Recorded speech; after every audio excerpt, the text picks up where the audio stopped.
अक्रूर जी बलराम और रोहिणी को रातों रात गोकुल से बाहर निकालने की योजना और श्री कृष्ण को सुरक्षा के दायरे में मथुरा ले जाने की योजना बताते हैं।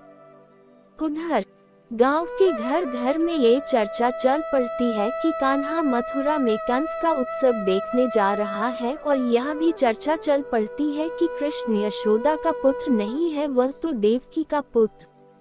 ये खबर तेजी से फैल जाती है कि श्री कृष्ण यशोदा का नहीं बल्कि देवकी का 8वां पुत्र है, जिसे कंस से बचाने के लिए रातों रात वसुदेव जी गोकुल छोड़ आए थे।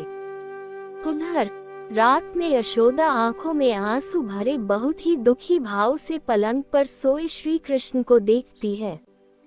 उसे श्री कृष्ण के साथ अब तक बिताए दिनों की याद आती है और फिर वहां से लौटकर अपने कक्ष में चली जाती है। दूसरी ओर रोहिणी जाकर बलराम को उठाती है। बलराम कहते हैं कि क्या प्रभात हो गई है। रोहिणी कहती है नहीं, अभी आधी रात है, तुम जल्दी उठो, तुम्हें यहाँ से जाना होगा अक्रूर जी के साथ। बलराम पूछते हैं पर कहाँ।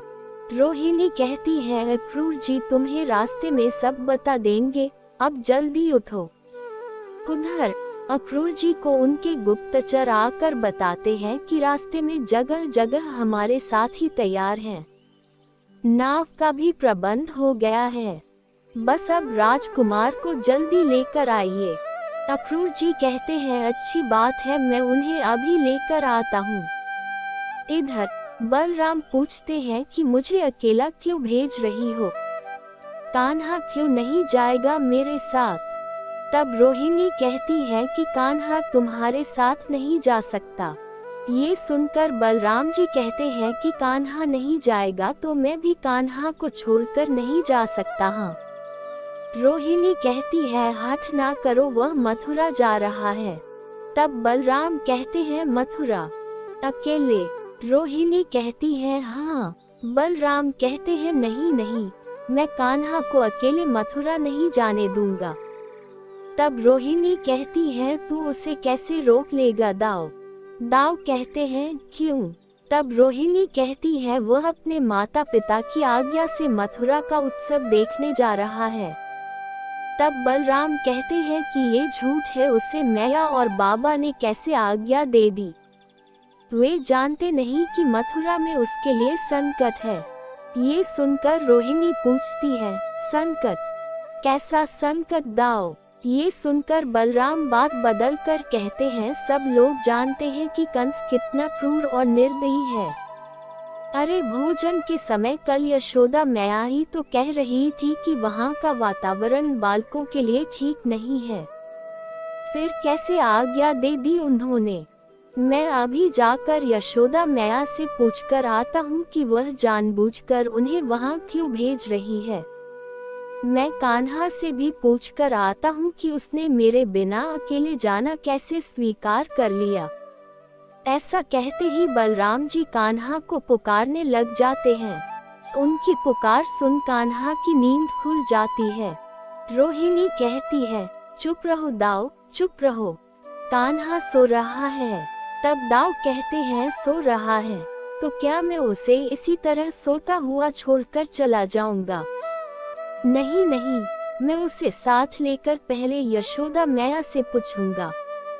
ये कहते हुए बलराम जी कान्हा को पुकारते हुए कक्ष से बाहर जाने लगते हैं तो अक्रूर जी द्वार पर उन्हें रोक लेते हैं और कहते हैं कि यशोदा भाभी ने यह आज्ञा नहीं दी। तब बलराम कहते हैं कि माँ तो कह रही थी कि उसके माता पिता ने ये आज्ञा दी है। फिर अक्रूर जी भीतर आकर कहते हैं कि उन्होंने ठीक कहा, ये आज्ञा कृष्ण के माता पिता ने ही दी है। तभी श्री कृष्ण भी द्वार पर आकर खड़े हो जाते हैं, लेकिन अक्रूर जी और बलराम की उनकी ओर पीठ रहती है। तब बलराम अक्रूर जी से तेज आवाज में पूछते हैं कि मैया बाबा नहीं तो कौन है उनके माता पिता। अक्रूर जी चुप रहते हैं तो बलराम चीख कर कहते हैं तो कौन है उनके माता पिता जिन्होंने आज्ञा दी है। उनकी चीख को दूसरे कक्ष में नंद बाबा और यशोदा मैया भी सुन लेती हैं। अक्रूर जी कहते हैं, राजकुमार, ये भेद हम आपको अभी बताना नहीं चाहते थे, परंतु आपके हठ ने हमें विवश कर दिया है। तो सुनिए, कृष्ण के पिता भी वही है जो आपके भी पिता हैं। ये सुनकर बलराम जी चौंक जाते हैं। पीछे खड़े श्री कृष्ण भी ये सुन लेते हैं। अक्रूर जी कहते हैं, वसुदेव जी, हाँ, आप दोनों वसुदेव जी के पुत्र हैं और आपस में भाई हैं दोनों। पीछे खड़े श्री कृष्ण मुस्कुरा रहे होते हैं। अक्रूर जी आगे कहते हैं कि अंतर केवल इतना है कि आपने देवी रोहिणी के गर्भ से जन्म लिया और कृष्ण ने देवकी के।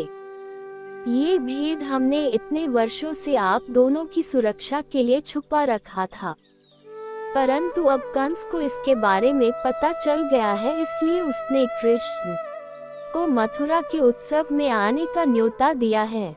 सौभाग्यवश उसे अब तक आपका पता नहीं चला कि आप भी वसुदेव के पुत्र हैं। इसलिए हमने ये योजना बनाई है कि कृष्ण के मथुरा जाने से पहले आपको रातों रात यहाँ से निकालकर किसी सुरक्षित स्थान पर पहुँचा दिया जाए। ये सुनकर बलराम जी क्रोधित होकर कहते हैं कि परंतु आपने ये कैसे सोच लिया कि मैं कान्हा को संकट में छोड़कर छिपकर किसी सुरक्षित स्थान पर चला जाऊंगा। पीछे खड़े कृष्ण मुस्कुराते रहते हैं। आगे बलराम कहते हैं कि आपकी सारी बातें सुनने के पश्चात कृष्ण के साथ मेरा रहना और भी आवश्यक हो गया है, इसलिए जहाँ जहाँ कान्हा जाएगा वहाँ वहाँ मैं जाऊंगा और कहीं नहीं। ये सुनकर अक्रूर जी कहते हैं कि महाराज शूरसेन की दो में से हमें एक निशानी बचाना है, इसलिए हमने ये निर्णय लिया है कि आपको बचा लिया जाए। तब क्रोधित होकर बलराम जी कहते हैं, नहीं अक्रूर जी नहीं, बचेगी तो दोनों निशानियां या भले ही दोनों मिट जाए। इस समय बड़ा भाई होने के नाते मेरा कर्तव्य है कि अपने छोटे भाई की सुरक्षा करूं। संकट के समय में उसे छोड़कर ना जाऊं। मैं तो पैदा ही हुआ हूँ अपने कान्हा के लिए और वो ही मेरा प्रभु भी है। ये सुनकर श्री कृष्ण भी भावुक हो जाते हैं। ये कहते हुए बलराम कहते हैं कि बस अब चलिए मेरे साथ, मैं उसे सब कुछ बता देता हूँ। ये कहते हुए जैसे ही पलटकर बलराम जाने लगते हैं तो उन्हें द्वार पर खड़े श्री कृष्ण नजर आते हैं। श्री कृष्ण कहते हैं, मुझे बताने की कोई आवश्यकता नहीं है, मैंने यहाँ खड़े खड़े सारी बातें सुन ली है। अक्रूर जी, रोहिणी, यशोदा मैया और नंद बाबा सभी चौंक जाते हैं। ये सुनकर बलराम कहते हैं, तो बोलो कान्हा, मैं ठीक कह रहा हूँ ना? कान्हा कहते हैं, हाँ दाऊ भैया। बलराम कहते हैं कि तो कह दो इनसे कि जो मैं कह रहा हूँ वही होगा। हाँ। कान्हा कहते हैं, अवश्य यही होगा। इस जन्म में आपकी आज्ञा का पालन करना और कराना यही मेरा धर्म है। ये सुनकर बलराम के चेहरे पर मुस्कान आ जाती है। फिर कान्हा अक्रूर जी से कहते हैं, अक्रूर जी, आप हम दोनों के लिए जितने चिंतित हो रहे हैं उतनी चिंता करने की आपको आवश्यकता नहीं है। अक्रूर जी कहते हैं, कान्हा, तुम ये क्या कह रहे हो? तुम संकट की गंभीरता को नहीं जानते हो। ये बचपन की बातें नहीं, बुद्धि से काम लेना चाहिए। इस समय जीवन और मृत्यु का प्रश्न है। ये सुनकर कान्हा कहते हैं, जब कोई बुद्धिमान अपने हाथों से जीवन और मृत्यु को आगे पीछे करने की भूल करता है तो ये सही नहीं है, क्योंकि जीवन और मृत्यु तो विधाता के हाथ में है। मृत्यु आनी है तो वह सुरक्षित स्थान पर भी आएगी अक्रूर जी, इसलिए मृत्यु के भय से हम दोनों को मत डराइए। हम और दाऊ भैया इकट्ठे मथुरा जाएंगे और अवश्य जाएंगे, क्योंकि इतनी सारी बातें सुनने के बाद अब हमें भी महाराज कंस से मिलने की उत्कंठा हो रही है और यही हमारा निर्णय है। क्यों दाऊ भैया? ये सुनकर दाऊ भैया कहते हैं, हाँ। फिर कृष्ण कहते हैं कि परंतु इस सब बातों के बीच हमें आपकी एक बात अच्छी नहीं लगी कि आपने कहा कि यशोदा मेरी मैया नहीं। आपने इतना बड़ा झूठ कैसे बोल दिया? अक्रूर जी जन्म से लेकर आज तक मेरे लिए यशोदा ही मेरी मैया रही है और सदा मेरी मैया रहेंगी। ये सुनकर यशोदा मैया की आंखों से झर रहे आंसू देखते ही बनते हैं। अक्रूर जी कहते हैं, परंतु आपका जन्म। अक्रूर जी को बीच में ही रोककर कृष्ण कहते हैं कि मुझे जन्म किसने दिया मैं नहीं जानता, परंतु मेरी याद में पहली बार जिसने मुझे पुत्र कहकर बुलाया था वह मेरी यशोदा मैया ही तो थी। जिसने मुझे गोद में बिठाया, जिसने मुझे ममता का दूध पिलाया और जिसने मुझे अंगुली पकड़कर चलना सिखाया वो मेरी यशोदा मैया ही तो थी अक्रूर जी। फिर कान्हा की भावुक बातें सुनकर दूसरे कक्ष में माता यशोदा चीखते हुए कहती है कि मैं नहीं सुन सकूंगी, मैं मर जाऊंगी। ये कहते हुए यशोदा पलंग पर गिर पड़ती है। सभी उस ओर भागते हैं। यशोदा रोते हुए अक्रूर जी से कहती हैं कि मैंने आपसे कहा था कि आप उससे कुछ नहीं कहना। विदाई तक तो मेरा पुत्र होने का भ्रम बना रहने देते अक्रूर जी। जाते समय वह मुझे माँ की तरह कहकर जाता तो आपका क्या बिगड़ जाता अक्रूर जी। फिर भले ही आगे जाकर उसे सब बता देते कि मैं उसकी माँ नहीं हूँ। ये सुनकर श्री कृष्ण यशोदा के सिर पर हाथ रखकर कहते हैं, नहीं मैया ये झूठ है, ये झूठ है मैया। ऐसी झूठी बात ये मुझे कहीं भी बताते तो मैं नहीं मानता मैया और न मान सकता हूँ। मैं धरती पर जहाँ भी रहूँगा मन से मैं सदा तेरा ही पुत्र रहूँगा माँ। यशोदा मैया कहती है, मेरा दिल रखने के लिए सदा से झूठ बोलता आया है रे तू। फिर अक्रूर जी वहां से चले जाते हैं। अक्रूर जी अपने गुप्तचरों और सैनिकों से कहते हैं कि बलराम के हाथ से सारी योजन उलट पुलट हो गई। अब सुनो, सब साथियों से कहो कि उस घाट के आसपास ही छुपे रहे जहां स्नान करने के बहाने हम रुकेंगे और दूसरे किनारे अपने साथियों के संग संकेत की प्रतीक्षा करें। इधर गोकुल में कान्हा के सखा आपस में बात करते हैं कि सुना है कि कंस के कहने पर अक्रूर कृष्ण को लेने आया है। एक कहता है कि ये हम कदापि नहीं होने देंगे, दूसरा कहता है कि परंतु हम उसे कैसे रोकेंगे। तब वह कहता है कि ये मैं नहीं जानता, परंतु मैं इतना जानता हूँ कि नंदराय जी ने एक आवाज दे दी कि मेरे पुत्र कृष्ण को बचा लो तो गांव का बच्चा बच्चा अपने प्राण दे देगा। तब तीसरा कहता है कि विराट भैया यही तो दुविधा का केंद्र है जिसके लिए स्वयं नंद बाबा भी कुछ नहीं कर सकते। दुविधा ये सुनने में आई है कि कान्हा नंद बाबा का पुत्र नहीं है। तब तीसरा कहता है कि हाँ, वह यादवों का राजकुमार है जिसे इतने दिन कंस से छुपाकर रखा गया था। इस परिस्थिति में यादव सरदार अक्रूर जी उसे वापस लेने आए हैं तो बेचारे नंद बाबा क्या कर सकते हैं। उधर फिर से यशोदा मैया नंद बाबा और श्री कृष्ण को बताते हैं। श्री कृष्ण यशोदा को समझाते हैं कि तू चिंता क्यों करती है मैया, तनिक सोच, तेरा कान्हा कालिया नाग को परास्त कर सकता है, इंद्र के कोप से बचाकर गोवर्धन पर्वत उठा सकता है, तो ये कंस उसका क्या बिगाड़ लेगा मैया।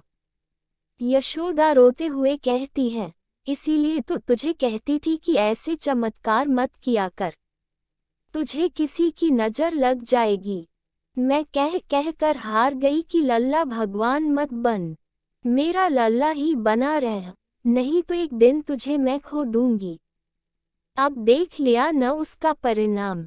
तब श्री कृष्ण कहते हैं कि मोह छोड़कर अपने पुत्र को भगवान मान लेने में ही सारे संकट समाप्त हो जाएंगे और तुझे मोक्ष मिलेगा मैया। यशोदा कहती है कि मुझे भगवान या मोक्ष नहीं चाहिए कान्हा, मुझे तो अपना पुत्र चाहिए, तो मुझे दुख दे। ये ज्ञान ध्यान की बातें तू किसी और को समझाना, मुझे तो अपने मोह के दलदल में ही फंसा रहने दे कान्हा। ये सुनकर श्री कृष्ण कहते हैं कि वाह मैया, तू तो ज्ञान भक्ति मोक्ष ध्यान से भी आगे निकल चुकी है। तुझे तो अब भगवान की भी आवश्यकता नहीं, बल्कि भगवान को ही तेरे जैसी मैया की आवश्यकता है। तू धन्य है मैया, तू धन्य है। ये सुनकर यशोदा कहती है कि ये सब नाटक मेरे सामने मत कर। तू बचपन से ही ये सब नाटक करके मुझे रिझा रहा है। वास्तव में तू तो मेरा पुत्र है ही नहीं, तू तो मेरा शत्रु है, शत्रु। मुझे ये मोक्ष की बातें मत समझा। जा चला जा अपनी असली माता के पास। नंदराय जी ये सब वार्तालाप सुनकर दुखी होते रहते हैं। तब कान्हा कहते हैं, चला जाऊंगा परंतु ये अंतिम रात तो अपनी असली माता के पास बिता लूं। ये सुनकर रोते हुए यशोदा मैया कहती हैं, तुझे मुझसे और क्या चाहिए, क्या? कृष्ण कहते हैं, एक वचन। मैया मुझे एक वचन दे। यशोदा कहती है, मांग ले, जो भी मांगना है मांग ले। तब कृष्ण कहते हैं कि तू मेरे पीछे रोया नहीं करेगी। ये सुनकर यशोदा कहती है, नहीं, मैं ऐसा वचन नहीं दे सकती। बिछड़ने की पीड़ा नहीं सही गई तो। तब कृष्ण कहते हैं कि तो रोना मत, क्रोध करना उस निर्मोही पर जिसे तेरी कोई चिंता नहीं, जो तुझे छोड़कर चला गया। मन ही मन मारना मुझे, लेकिन तू रोना नहीं मैया। उधर गोकुल की ग्वालनों को रातों रात ये पता चल जाता है कि कल सुबह कान्हा गोकुल छोड़कर मथुरा चला जाएगा। ललिता कहती है कि हमें उसे रोकना होगा। विशाखा कहती है, मगर कैसे? तब ललिता कहती है, सबको इकट्ठा करो। बेचारी राधा, उसे कोई सूचना देता हो अच्छा होता। जय श्री कृष्ण।